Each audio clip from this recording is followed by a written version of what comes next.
നമസ്കാരം. മഠത്തിലെ രുചിയുടെ ഒരു പുതിയ വീഡിയോയിലേക്ക് എല്ലാവർക്കും സ്വാഗതം. വീണ്ടും ഒരു മാങ്ങ റെസിപ്പി. മാങ്ങ സീസണൊക്കെ അല്ലേ, എല്ലാവർക്കും ഉണ്ടാക്കാൻ പറ്റിയ വളരെ വെറൈറ്റി ആയിട്ടുള്ള റെസിപ്പി തന്നെയാണ് കേട്ടോ. ഇത് കുറച്ച് നല്ല വ്യത്യാസമുള്ളതാണ്. മധുരവും എരിവും പുളിയും ഒക്കെ ഒരുപോലെ ചേർന്നിട്ടുള്ള ഒരു മാങ്ങ റെസിപ്പിയാണ്. അതിന് വേണ്ടിയിട്ട് ഞാൻ വെള്ളം മൂവാണ്ടൻ്റെ 2 മാങ്ങയാണ് എടുത്തിരിക്കുന്നത്. ഇത് തോല് കളയുന്നില്ല, കാരണം വീട്ടിൽ തന്നെ ഉണ്ടായതാണ്. നിങ്ങളിപ്പോൾ മാർക്കറ്റിൽ നിന്നൊക്കെ വാങ്ങിയതാച്ചാൽ ഒന്ന് തോല് കളഞ്ഞോളൂ കേട്ടോ. അപ്പോൾ ഇത് ആദ്യം നമുക്ക് നുറുക്കിയെടുക്കാം. അപ്പോൾ കണ്ടോ, ഞാൻ 2 മാങ്ങയും ഇതേപോലെ കട്ടിയിൽ നുറുക്കിയെടുത്തിട്ടുണ്ട്. അപ്പോൾ ഇത് 2 നല്ല ചെനച്ച മാങ്ങയാണ് കേട്ടോ. അപ്പോൾ ഞാൻ ഒട്ടും ചെനയ്ക്കാത്ത മാങ്ങ കൊണ്ടും അത് കുറച്ചധികം പുളി ഉണ്ടായിരുന്നു, ഇങ്ങനത്തെ ചെനച്ച മാങ്ങ കൊണ്ടും ഉണ്ടാക്കാറുണ്ട്. എനിക്ക് കൂടുതൽ ടേസ്റ്റ് തോന്നിയിട്ടുള്ളത് ഇതേപോലെ കുറച്ച് ചെനച്ച മാങ്ങ എടുക്കുമ്പോഴാണ്. അപ്പോൾ നിങ്ങൾക്ക് ഇതേപോലത്തെ മാങ്ങ കിട്ടിയിട്ടില്ലെങ്കിൽ വെള്ളം മൂവാണ്ടൻ്റെ അല്ലെങ്കിൽ നീല മൂവാണ്ടൻ്റെ വേണമെങ്കിൽ എടുക്കാം. മൂവാണ്ടൻ മാങ്ങ വേണം കേട്ടോ. ഇങ്ങനെ ചെനയ്ക്കാത്ത മാങ്ങ കൊണ്ടും ഉണ്ടാക്കാം കേട്ടോ. ഞാനിവിടെ 1.5 ടേബിൾ സ്പൂൺ നല്ലെണ്ണയാണ് ഒഴിച്ച് കൊടുത്തിരിക്കുന്നത്. നല്ലെണ്ണയിൽ തന്നെ ഉണ്ടാക്കുകയാണ് നല്ലത് കേട്ടോ, അല്ലെങ്കിൽ വെളിച്ചെണ്ണ എടുത്തോളൂ. ഗ്യാസ് കൊളുത്തിയിട്ട് ഒരു കടായി അടുപ്പത്ത് വെച്ചിട്ടുണ്ട്. അതിലേക്ക് 1/2 ടീസ്പൂൺ കടുക് ഇട്ട് കൊടുക്കാം. കടുകൊന്ന് പൊട്ടി വരട്ടെ. കടുക് പൊട്ടി വരുന്ന സമയത്ത് ഒരു 8-10 മണി മാത്രം മതി കേട്ടോ ഉലുവ, കാരണം നമ്മൾ ഉലുവയുടെ പൊടി കുറച്ചിടുന്നുണ്ട്. ഉലുവ ഇട്ട് കൊടുക്കാം. അതോടൊപ്പം തന്നെ കുറച്ച് കറിവേപ്പില, കഴുകിയതാണ്, അത് കാരണമാണ് ബഹളം കൂട്ടുന്നത് കേട്ടോ. ഇട്ട് കൊടുക്കാം. ഇനി ഇതിലേക്ക് നമ്മൾ അരിഞ്ഞ് വെച്ചിരിക്കുന്ന മാങ്ങ ഗ്യാസ് ലോ ഫ്ലെയിമിൽ വേണം വെക്കാൻ കേട്ടോ, കാരണം കുറച്ച് പൊടികൾ നമുക്ക് ഇട്ട് കൊടുക്കാനായിട്ടുണ്ട്. അതിന് മുന്നേ ഇതൊന്ന് ജസ്റ്റ് ഒന്ന് വാടട്ടെ കേട്ടോ, എന്നിട്ട് നമുക്ക് ഇട്ട് കൊടുക്കാം. ഒന്ന് വാടി വരട്ടെ.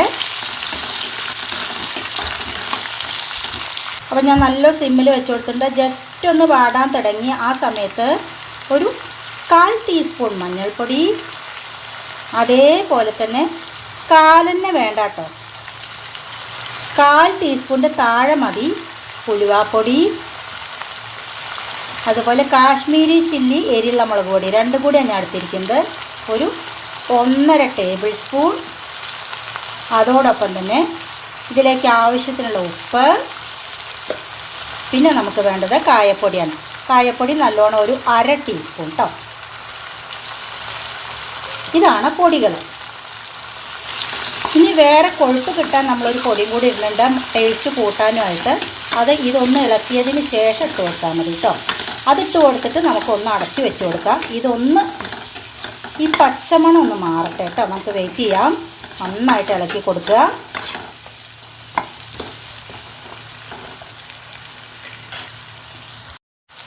ഇപ്പോൾ പച്ചമണമൊക്കെ പൊടികളുടെ ഒന്ന് പോയിട്ടുണ്ട്.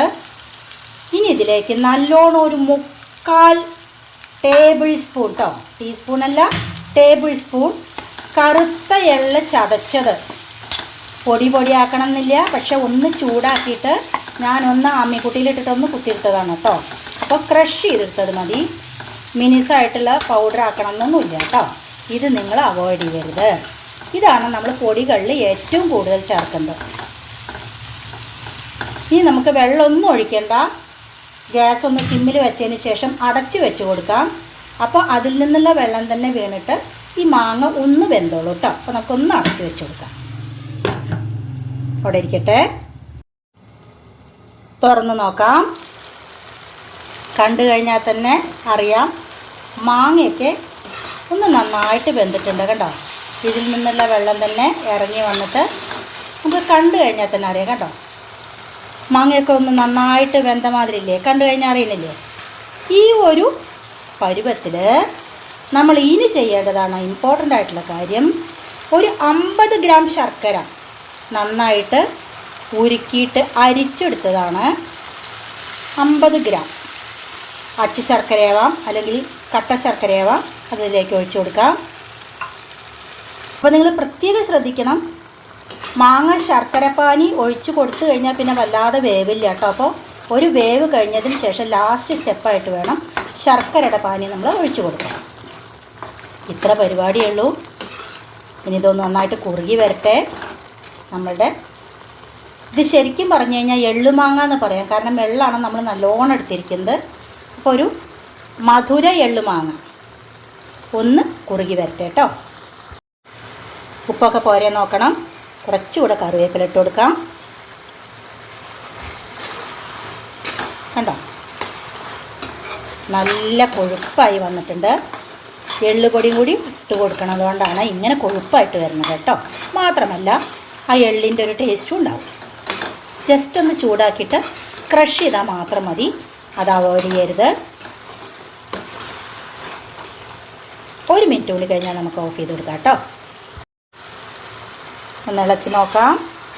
കണ്ടോ, നല്ല കൊഴുപ്പായിട്ടുണ്ട്. ഇനി ഇതിലിരുന്നിട്ട് ഒന്നും കൂടി കൊടുക്കും മതി. നമുക്ക് ഗ്യാസ് ഓഫ് ചെയ്ത് കൊടുക്കാം. ഇത്ര പരിപാടിയേ ഉള്ളൂ. ഇതൊരു 2-3-4 ദിവസമൊക്കെ പുറത്ത് വയ്ക്കാം. അധികം ഉണ്ടെങ്കിൽ പിന്നെ ഫ്രിഡ്ജിൽ വെച്ചോളൂ.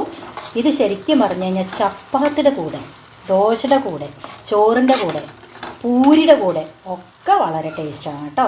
അപ്പോൾ ഇതേപോലെ ഒന്ന് ഉണ്ടാക്കി നോക്കുക. എന്നിട്ട് എന്തായാലും ഫീഡ്ബാക്ക്സ് അറിയിക്കണം. നമ്മുടെ എള്ള് മധുരമാങ്ങ റെഡി. അപ്പോൾ നമുക്ക് ഒരു സെർവിങ് ഡിഷിലേക്ക് മാറ്റാം കേട്ടോ. ഹായ്,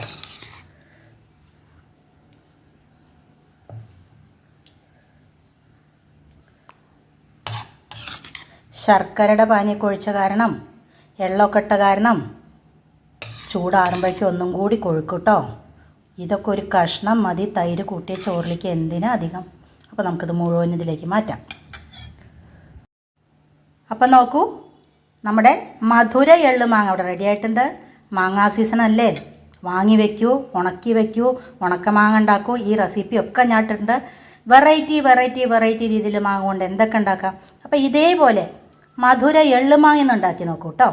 എന്നിട്ട് അപ്പോൾ ഇന്ന് നമ്മൾ ഉണ്ടാക്കി കഴിഞ്ഞാൽ നാളെ എടുക്കുമ്പോഴേക്കും നല്ലോണം സോഫ്റ്റ് ആവും. ടേസ്റ്റ് നോക്കാൻ വേണമെങ്കിൽ ഇന്ന് തന്നെ എടുക്കാം കേട്ടോ. എന്നിട്ട് ഫീഡ്ബാക്ക്സ് അറിയിക്കണേ.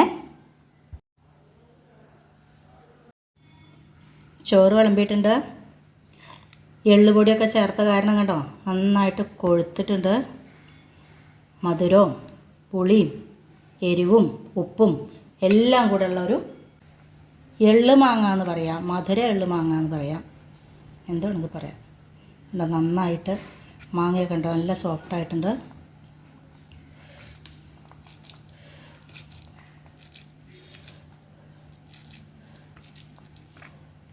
എല്ലാവരും കഴിച്ചോളൂ. അപ്പോൾ വേഗം പോയിക്കോളൂ, മാങ്ങ വാങ്ങിക്കോളൂ. അപ്പോൾ എന്തായാലും ഉണ്ടാക്കി നോക്കണം. എന്നിട്ട് തീർച്ചയായിട്ടും ഇതിൻ്റെ ഫീഡ്ബാക്ക്സ് അറിയിക്കണം കേട്ടോ. മറ്റൊരു പുതിയ വീഡിയോ ആയിട്ട് നാളെ കാണാം. അതുവരേക്ക് ബായ്.